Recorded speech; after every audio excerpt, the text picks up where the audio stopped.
right, happy Tuesday. We are going to start back with chapter 3. We're reading Summer of the Sea Serpent, book number 31, and we are on chapter 3. Chapter 3, the title, remember, is Cave of the Spider Queen. Gentle waves rippled through the cove as Jack and Annie swam to the foot of the cliff. They pulled themselves onto the boulders. Soaking wet, they sat for a moment in the warm sunlight and caught their breath. "That was so cool," said Annie. "Yeah, but why?" Jack gasped. "Why did he dump us way out here? What do we do now?" "Check the rhyme," said Annie. "What happens after we call for the help of the water knight?" Jack reached into his pocket and pulled out the seashell. He read aloud, "Call for the help of the water knight, then pass through the cave of the Spider Queen." "Oh, right," said Annie. She took a deep breath. "Spider Queen. Sorry," Jack said softly, "but don't worry. Maybe the Spider Queen is just a person. Maybe Spider Queen is her nickname. But what if she's half a person and half a spider?" said Annie. "Like the Raven King was half a man and half a raven." Jack shuddered at the memory of the monster on their last Merlin mission. "Don't think about that," he said. "Time's running out. Let's just find this cave." Annie nodded and smiled bravely. "Okay, you're right," she said. They stood up and started climbing barefoot around the craggy curves at the base of the cliff. As they rounded a corner, they both gasped. In front of them was the mouth of a cave. The mouth was covered with thick, sticky white ropes. The ropes were woven tightly together in a crisscross cobweb pattern. "If that's a spider web, we're in big trouble," said Annie. Jack tried to sound calm. The size of the web doesn't actually tell us the size of the spider," he said. "Plus, I once read that no spiders on Earth is bigger than a dinner plate." "Yeah, and no horse on Earth has a giant fish's tail either," said Annie. "Good point," thought Jack. "Let's just concentrate on finding the sword of light before nightfall," he said. Jack picked up a stone the size of a softball. He hurled it toward the mouth of the cave. The stone sailed through the giant cobweb and into the cave, pulling the sticky rope-like strands down with it. Jack turned to Annie. "Ready?" he said. She didn't move. Jack took her hand. "Don't worry, I won't let any monster spiders get you," he said. He nodded toward the mouth of the cave. "Onward?" "Onward," Annie repeated in a small voice. Then together she and Jack stepped over the fallen web and entered the cave of the Spider Queen. Inside the cave, the walls were black and shiny. The ground was wet and slippery under their bare feet. "Yikes," Annie said, jumping back. A pale pink crab scuttled sideways across the rocky floor. "Don't be afraid," said Jack. "That's not a spider." "I know," said Annie. "Sorry." As they went deeper and deeper into the cave, it grew darker and darker. Finally, Jack saw a faint light coming from a wide, arched passage. "That way," he said. "All right, here's a picture. See how big that web is? And that's where he threw the rock in. Yikes. Y'all afraid of spiders? I don't like them. Ugh. They stepped through the arch into a round chamber with a high ceiling. There were several large cracks in the ceiling that let in beams of sunlight. The misty light shined on mossy green ledges and on a green, spongy-looking floor. Silver droplets dripped from above, plopping into tiny pools. Squeaks and chirps came from crannies and hiding places in the walls. "What's that noise?" asked Annie. "Probably just teeny cave crickets or baby bats," said Jack. "No, that noise," said Annie. "The whispering noise." Jack listened. Then he heard it. A low whispering. He couldn't make out the words. It just sounded like whisper, whisper, whisper, whisper, whisper. The hair stood up on the back of his neck. Now he began to feel scared. "This place is really creepy," said Annie. "No kidding," said Jack. "But we don't have to stay here long. The rhyme just says we have to pass through the cave. So let's hurry and pass through it." Jack and Annie walked through the ghostly green light of the chamber. The spongy floor squished beneath their bare feet. As they searched for an exit from the cave, they both kept an eye out for the Spider Queen. "Hey, look at the starfish," said Annie. She pointed to a bright orange starfish clinging to the rocky ceiling. "How did he get up there?" Before Jack could answer, a wave crashed into the chamber. Water splashed over Jack and Annie. "Yikes," said Annie. She and Jack jumped onto a mossy ledge jutting out from the wall. The wave washed back out. There was a moment of quiet, then another wave surged into the chamber. It splashed against the cave walls, soaking Jack and Annie again. "Oh man," said Jack, "the tide must be coming in. Soon, this whole cave will be flooded." The wave receded.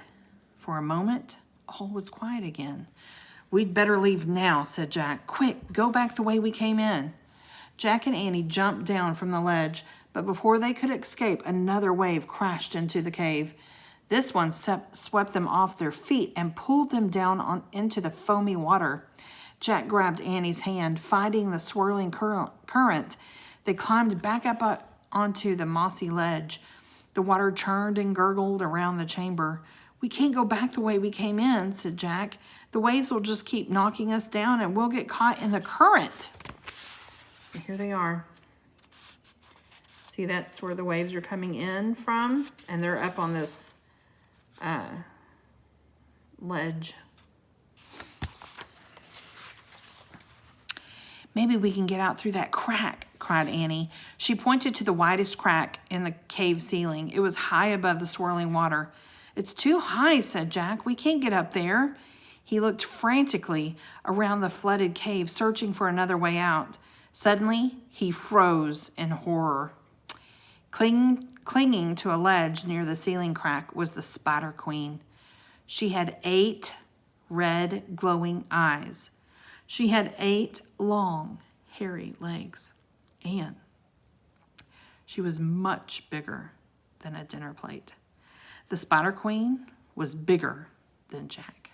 Ugh, yikes. Okay, chapter 4, Web Walk. Jack grabbed Annie's hand. "Whatever you do, don't look up," he said. Annie looked up. "Ah!" she screamed. She started to leap off the ledge into the churning waters, but then another wave crashed wildly against the walls. Jack held Annie back. "Don't jump," he shouted. "You'll drown." Above the sound of the rushing waters, a loud whisper echoed around the cave. "Stay, stay, stay." The Spider Queen was staring down at them with her 8 red eyes. As Jack and Annie stared back in horror, the giant spider shot a strand as thick as a rope straight toward them. Jack and Annie ducked. The strand stuck to the wall. "What's she doing?" cried Annie. "I don't know," said Jack. He and Annie looked back up at the Spider Queen. She crawled a few feet closer to the crack in the wall.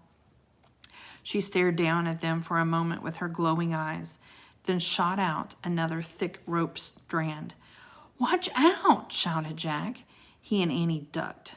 Thwack! The second web rope stuck to the ledge just a few feet away from the first. "Oh no, look!" shrieked Annie. She pointed up at the cave ceiling.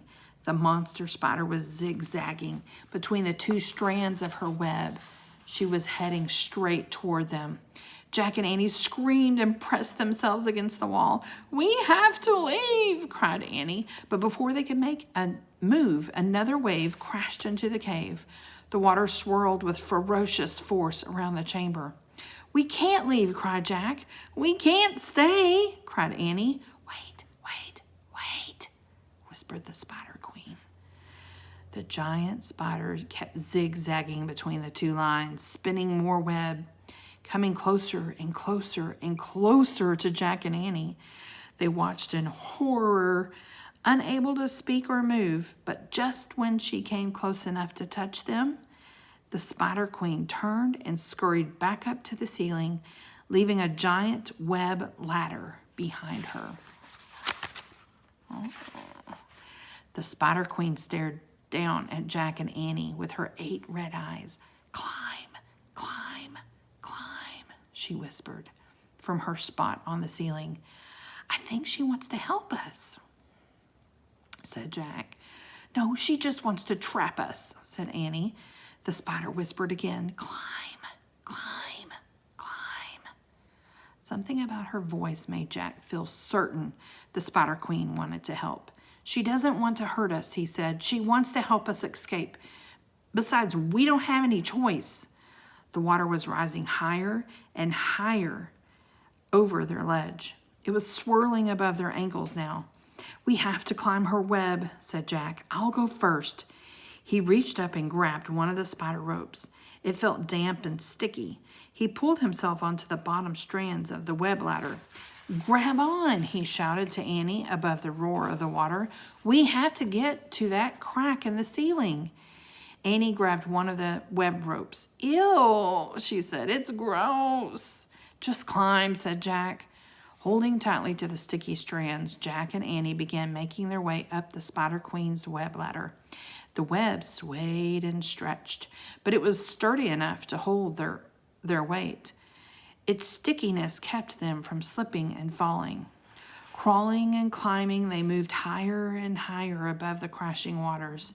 As they drew near the crack in the ceiling, Jack kept his eyes on the Spider Queen. She was watching them carefully. Finally, Jack reached the ceiling crack. He swung to one side of the web ladder, putting himself between Annie and the giant spider. "You go first," he said. "Okay," said Annie. She grabbed the rocky ledge of the opening and stuck her head out of the crack. "There's nowhere to go but into the water," she cried. "How far down is it?" said Jack. "Pretty far," said Annie, "but I think we can make it." "Wait," said Jack, but Annie was already squeezing herself through the crack. "Annie, be careful," said Jack. Splash! "Oh, man," said Jack. And here they are. Here's a picture of them climbing up the web ladder. And there is the Spider Queen. Whoa! Y'all see her 8 eyes? She has a crown, 8 legs. Ooh! He gripped the edge of the crack. Then he glanced back at the Spider Queen. Her glowing red eyes peered out at him from the shadows. "Go, go, go," she whispered. Jack smiled at her. "Thanks," he said. "Go," the Spider Queen whispered again.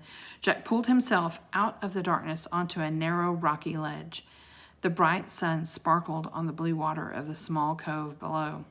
"Come on," Annie shouted. She was bobbing up and down on the gentle waves. Jack took off his glasses. He pinched his nose and closed his eyes.